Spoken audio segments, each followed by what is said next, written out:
What if everything you think you know about hell is incomplete? Not wrong, just incomplete.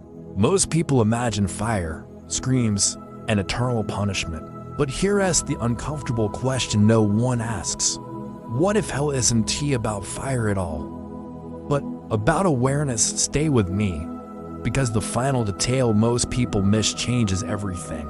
In modern culture, we're often taught that hell is a myth, a metaphor, or a scare tactic from the past. Something outdated, something not meant for educated minds.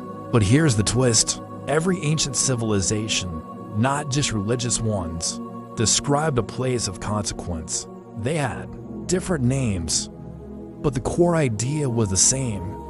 And that should make you pause. Because when completely different cultures warn about the same outcome, it's usually not random. Here is what rarely gets explained. Hell is described less as a place you raise sent to, and more as a state you arrive at.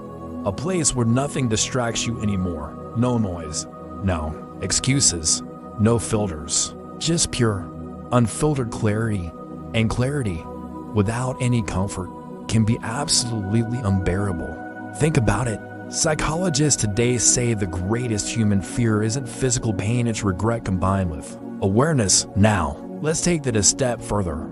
Imagine being fully conscious of every single choice you delayed, every truth you ignored, every moment you told yourself, I'll do it later, and then suddenly realizing there is no later. That idea alone is far more unsettling than any visual image of fire and brimstone. And that is why ancient texts often describe hell indirectly, because they knew the human mind would fill in the gaps with something far more personal and powerful. Here's another detail people frequently overlook. Hell is often described as separation, not punishment, but separation. Separation from meaning, from hope, from connection. In today's world, many people already experience a version of this feeling, surrounded by crowds, yet deeply and profoundly alone. This leads to a disturbing question. What if hell doesn't begin after life? What if it begins when awareness comes too late? Hold that thought, because this next part is critical. Why would these warnings exist at all? Not to scare, not to control, but to interrupt autopilot living, to force one uncomfortable moment of reflection, the kind that makes someone stop scrolling and actually think. If you've made it this far into the video, that means something already worked. You're here.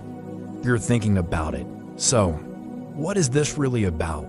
It's not about fear. It's not about doom. It's a reminder that our choices matter, that awareness matters, that delaying self-reflection has a cost, and that asking the hard questions now is far, far safer than avoiding them forever. A final thought. This exploration is for educational and reflective purposes only. There are no threats here, no predictions, no claims of certainty. This is just a mirror, and what you see in it is entirely up to you. Thanks for watching. If this made you think, consider subscribing for more content that challenges the everyday.